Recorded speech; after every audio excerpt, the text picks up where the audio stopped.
Our story tonight begins beneath the violet sky of a city steeped in moonlight. Damascus, the pearl of the Levant, is hushed. It is the year 969, and the sun has just bowed behind the mountains, leaving a warm whisper in the air, a perfume of rosewater, ink, and earth. Somewhere, a faint rustling of linen curtains stirs in a window, catching the last light. The cobbled streets have gone still, save for a single pair of sandals tapping quietly toward an old wooden door. Kriak. It opens with a breath. Inside, all is warm and dim. The scent of parchment hangs in the air. Walls are lined with shelves, each one holding scrolls and manuscripts stacked like sleeping scrollhounds, waiting to be awakened. This is the Beit al-Hikmah, the House of Wisdom, a place where scholars come not to speak, but to listen to the past. And within it sits a man whose name time did not preserve, but whose hands once shaped the very survival of ancient knowledge. We will call him Ishak. He sits not at a desk, but on a woven mat. Around him, small clay pots of ink. A single oil lamp flickers beside him, casting golden halos on the paper. And in his fingers, he holds a reed pen hollowed, sharpened, and dipped into a dark pool of ink made from soot, water, and a trace of honey. The soot, gathered from the inside of a lamp chimney, gives the ink its deep black hue. The honey, he believes, holds memory. Scritch, scratch, the pen glides over parchment. Its rhythm is as steady as breath. He copies, not in haste, but with love. Every character, a form of devotion.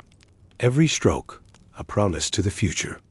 Tonight, he is preserving the words of Plato. Yes, the same Plato whose dialogues once echoed through marble halls in Greece, centuries earlier. But here, in 10th century Damascus, his ideas are giving new life in Arabic.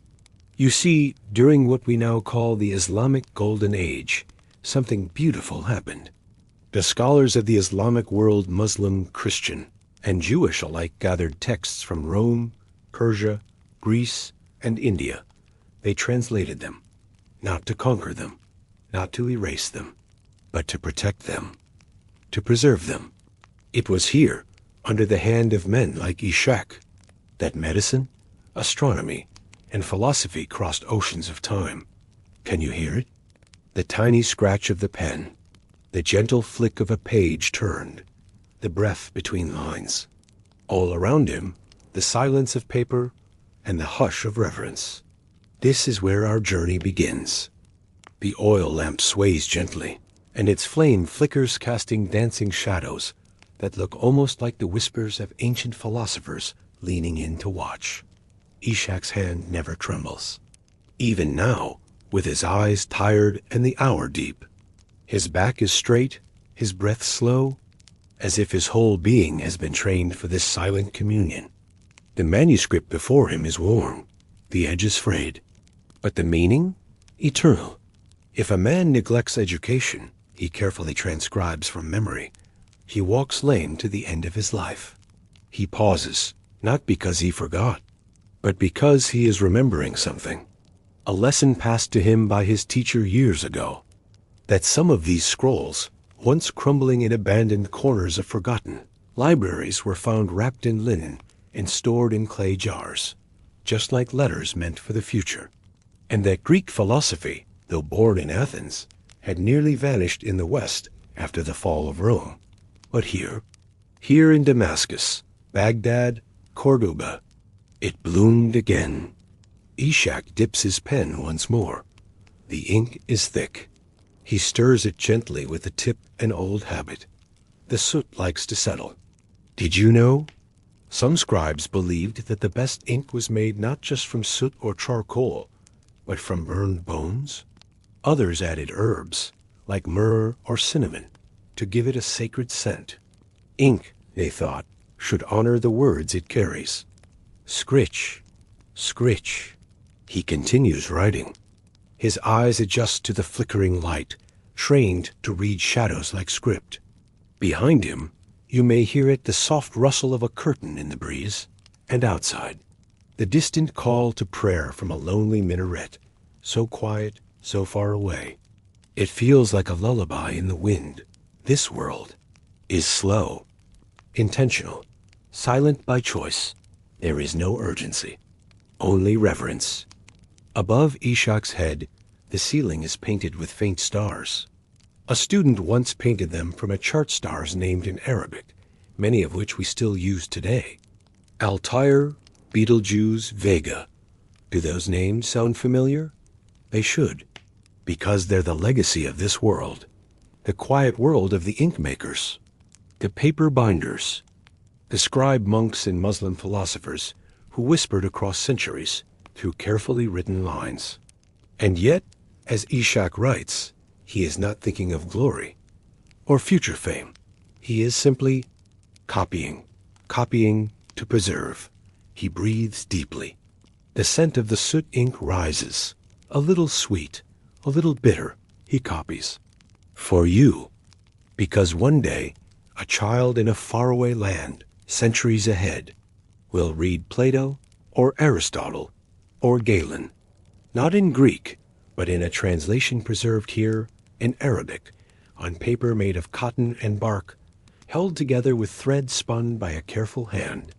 The room grows still. Ishak turns the page. The page is turned with care. Its fibers are soft, yet strong, made not from animal skin as in the West, but from linen scraps. Paper, or kagid, introduced from far-off China through travelers on the Silk Road. The scribes in Damascus learned quickly how to grind linen, soak it, and press it into sheets kissed by sunlight and dried between smooth boards. It made writing feel like gliding. And for Ishak, each page was a small sky waiting to be filled with the stars of wisdom. His lamp flickers once more, casting a low shadow of his hand across the table. His fingers are stained with ink, a sign of devotion. Outside, the wind stirs again. Can you feel it? A soft desert breeze brushing the stone alleyways, carrying the scent of cardamom, of cumin, of lemon blossoms, still clinging to life in nighttime gardens. Beyond the door, the city sleeps. But within this chamber, the mind of Plato lives again. Justice means minding one's own business. He whispers aloud as he writes, and not meddling with other men's concerns. Ishak pauses again, this time not to remember, but to wonder. He looks upward, not with pride, but with awe, because this act, this small act of copying, is part of something larger, something eternal, a river of thought flowing across generations, carried by hands like his. You see, during the Abbasid Caliphate, rulers like Harun al-Rashid and his son al-Ma'mun believed that knowledge itself was a form of worship. They funded vast translation centers, places where Greek, Persian, Sanskrit, and Syriac texts were lovingly translated into Arabic. They didn't erase names. They didn't steal credit. Instead, they added commentary, dialogue, debate, reflection. Sometimes the margin notes became just as important as the text. Ishak's master once told him that knowledge was like light. The more it was shared, the brighter the world became. And so, even as most of the Western world slipped into what would be called the Dark Ages, Damascus, Baghdad, Cairo, they glowed, with candles, with questions, with ink. Ishak stretches his hand, rolls his shoulder. The night is growing old, but his heart is full, because he knows, without knowing how he knows, that these words will reach further than he ever can, further than the borders of Damascus, further than the caliph's court, further even than time itself. He smiles faintly. Can you see him now? A simple man, in a stone room lit by oil, carrying the fire of thought with nothing more than a reed pen and a steady hand. The pen touches the page once more. Scritch, scritch. The sound is like rainfall on dry leaves. Soft, steady, soothing. He writes not for reward. He writes so that the words may live. Outside, the moon has risen high, painting the rooftops in silver hush. Inside, the lamp burns lower now, the oil nearly gone. Its golden glow trembles like a heartbeat. Still, Ishak writes, one last paragraph, one final flourish. The words of Plato, once spoken aloud in Athens, now curl across this parchment in graceful Arabic script. A language known for its beauty, its rhythm, its deep breath between lines. He dots the final mark with care. Then, slowly, he sets the reed pen down. Clink, it rests beside the inkpot, where the honey-dark liquid still swirls gently at the bottom, catching the flicker of flame. Ishak leans back. His eyes close for a moment, not from sleepiness, but from reverence. He listens, not to noise, but to silence. The kind of silence that holds meaning. The kind that wraps around sacred places and timeless acts. In the corners of the room, shadows stretch like resting cats. A breeze sighs through the window slats, carrying the faintest aroma of jasmine and ink. Time itself seems to slow, as if honoring the completion of something beautiful. And perhaps, just perhaps, you can imagine, somewhere, a shelf. In a library not yet built. A shelf where this very scroll will one day rest. Where future thinkers will read these thoughts and say, This came from the East, from Damascus, from the hand of someone who believed in memory. And they will not know Ishak's name, but they will know his care. They will know the sound of the pen, the hush of night, the gift of patience. Somewhere, perhaps even now, a student sits in a university, flipping pages of a printed book, reading these ancient words, unaware that once a man sat by lamp, dipped a pen, and wrote them beneath the stars. And as you lie back, eyes heavy, your own thoughts drifting, you may find comfort in knowing that you, too, are part of this story.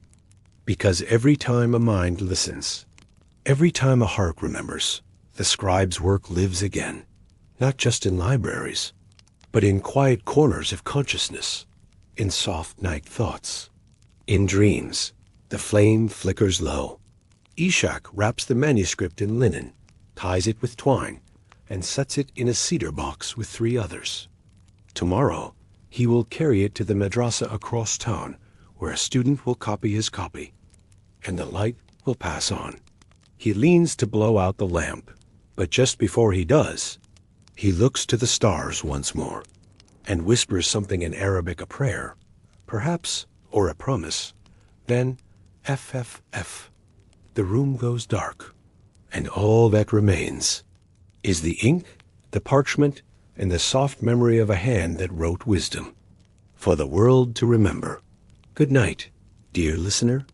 May your dreams carry you through parchment skies and ink-stained stars. Thank you for joining me. If you enjoyed this episode, please like and subscribe. We'll see you next time.